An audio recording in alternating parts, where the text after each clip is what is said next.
Don't ask, are you worthy of the goal? Ask, is the goal worthy of you? You're trading your life for it. You want to have a goal that's worth failing for. An ideal is an idea that you have fallen in love with. You see, the beautiful truth is, you and I have more potential than we will ever understand. We've got phenomenal powers. Intuition is an intellectual factor. It's like perception, the will, reason, imagination, memory, and intuition. These are higher faculties. These are the faculties that separate us from all of the rest of the animal kingdom. All the rest of the animal kingdom is completely at home in their environment. They blend in. You and I are totally disoriented in our environment. And that is because we've been given the godlike ability to create our own environment. You and I are spiritual beings. And if we are not inspired to do something, it's because we're not thinking of who we are. The essence of us is spirit. And spirit's always for expansion and fuller expression. He gets into that so beautifully in the area of imagination. He said it's the most marvelous, miraculous, inconceivably powerful force the world's ever known. It's the imagination that permits us to move into the spiritual essence of who we are. It's your imagination that takes the idea that comes to your consciousness, and that spirit wanting to express itself greater way through you, because spirit's always for expansion and fuller expression. And so it's the raising of our conscious awareness. Hill found this out. He writes about it. That's what changes our life. We're spiritual beings. We've been gifted with an intellect, and we live in a physical body.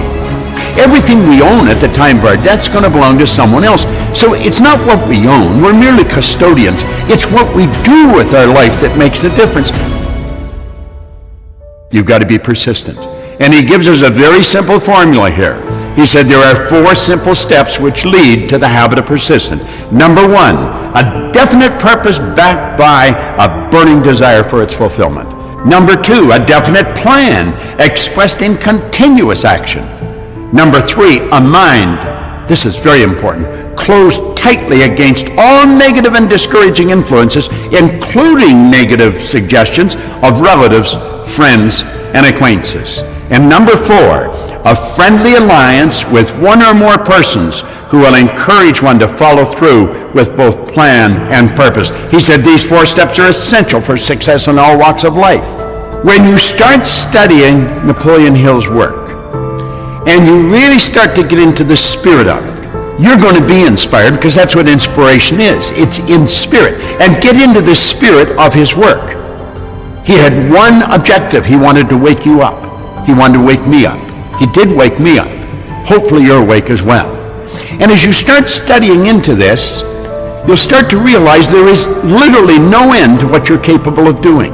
He said, ideas are intangible forces, but they have more power than the physical brains that gave birth to them. They have the power to live on long after the brain has created them has turned to dust. Napoleon Hill's been dead since 1970.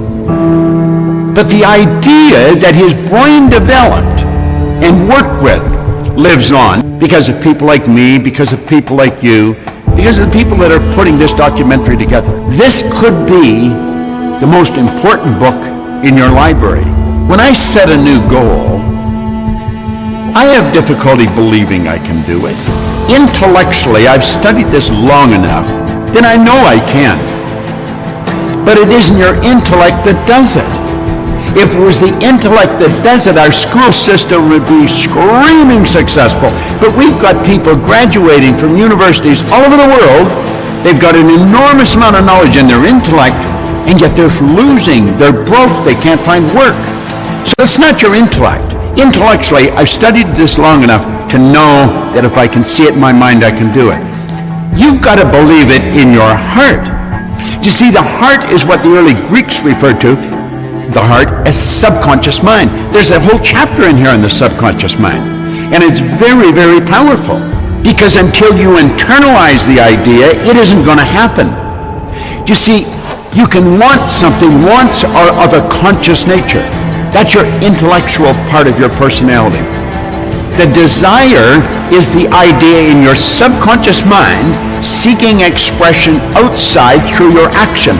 Desire is when you've internalized the idea. You've got to believe you can do it on a subconscious level. You can come to believe it through repetition. If you take what you want and start to imagine yourself with it, the imagination enables you to go into the future and bring the future into the present. You've got to act like the person you want to become. Well, when we do that and do it over and over, you come to believe. We operate on the premise that everyone thinks, and the very truth is that very few people think. My old employer and mentor, Earl Nightingale, often said that if the average person said what they were thinking, they would be speechless. The late and great educator, Dr. Kenneth McFarland, said 2% of the people think, 3% think they think, and 95% would actually rather die than think. General Henry Ford said thinking is the hardest work there is, which is the probable reason so few people engage in it. Thinking is the highest function that you and I are capable of. The problem is very few courses teach thinking.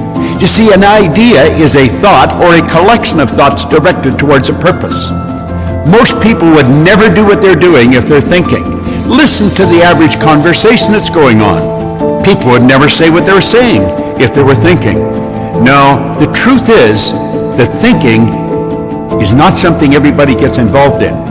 But you start studying this material, and I can assure you one thing, you will begin to think. If a person's going to accomplish anything of any consequence in their life, they have to get into the spirit of it. In other words, I think we have to understand, where does the information come from? Where does the energy come from to create things? Well, we go to spirit. Spirit flows to and through us, and we can think, the highest function that we're capable of, and we build an image in our mind. Then we have to be true to that image. We have to use our will to hold that picture on the screen of the mind, and we turn the image back over to spirit, which is within us.